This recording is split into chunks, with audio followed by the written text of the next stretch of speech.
ئەنجومەنی پیرانی ئەمریکا بڕیاریدا مافرەتە بکات بە بەڕێوەبەری دەستگای هەواڵگری وڵاتەکەی کە لە کاتی داگیرکردنی عێراق لە زیندانی ئەبو غرێب بە شێوەیەکی زۆر دڕندانە ئازار و شکنجەی زیندانیەکانی داوە و وێنە و بەڵگەکانی لە میدیا جیهانیەکاندا بڵاو کرایەوە. جینا هاسپێڵ کە لەلایەن ئەنجومەنی پیرانی ئەمریکاوە وەکو بەڕێوەبەری نوێی دەستگای هەواڵگری ئەمریکا CIA دەستنیشان کراوە. یەکێکە لەو سەرباز ئەمریکانەی کە لە زیندانی ئەبو غرێب لە کاتی داگیرکردنی عێراق لەلایەن ئەمریکاوە زیندانیەکانی ئەشکەنجەداوە و وێنەکانی بە جیهاندا بڵاو بۆتەوە. جینا هاسپێڵ ماوەی زیاتر لە 30 ساڵە لەناو دەستگای هەواڵگری ئەمریکادا کار دەکات. ئەمڕۆژ بووە تا یەکێک لەو کەساتیانەی کە لە ئیدارەی دۆناڵد ترامپ سەرۆکی ئەمریکادا قسە و باسی زۆر لەسەر دەکرێت و بۆ یەکەم جاریشە لە مێژووی ئەم دەستگادا ئافرەتێک ببێتە بەڕێوەبەری.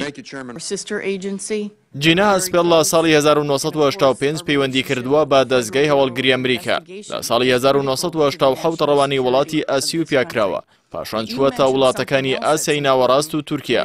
دواتریش نێردراوە بۆ وڵاتانی ئەوروپا چەندە هیچ وردەکاریەکی لە سەرماوەی کارکردنی ئاشکران نەکراوە، بەڵام کاری سەرەکی دروستکردنی سێخوڕی نوێ و کارکردن بووە لەگەڵیاندا.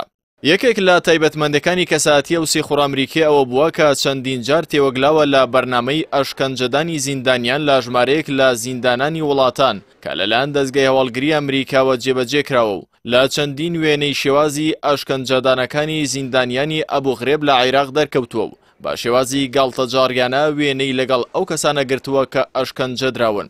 لە ساڵی 2017 سەنتەری ئەوروپا بۆ مافی دەستوری و مافی مرۆڤ لەلایەن دەسەڵاتدارانی ئەڵمانیەوە یادداشتی دەستگیرکردنی بۆ دەرکرا بە تاوانی ئەشکەنجەدانی ئەو کەسانەی کە لە ژێرناوی تیرۆردا دەستگیر کراون. دۆناڵد ترامپ کە لە ساڵی 2016 لە هەڵبژاردنێکی گوماناویدا بووە بە سەرۆکی ئەمریکا باوەڕی بە سیاسەتی بڵاوکردنەوەی دیموکراسیەت لە خۆڕەڵاتی ناوەڕاست نییە و ڕقێکی تایبەتی لە ئیسلام و مسڵمانانە و با سەرچاوی سەرەکی تیرۆر و خراپەکاریەکانی دنیای ئەمڕۆ ناویان دەبات.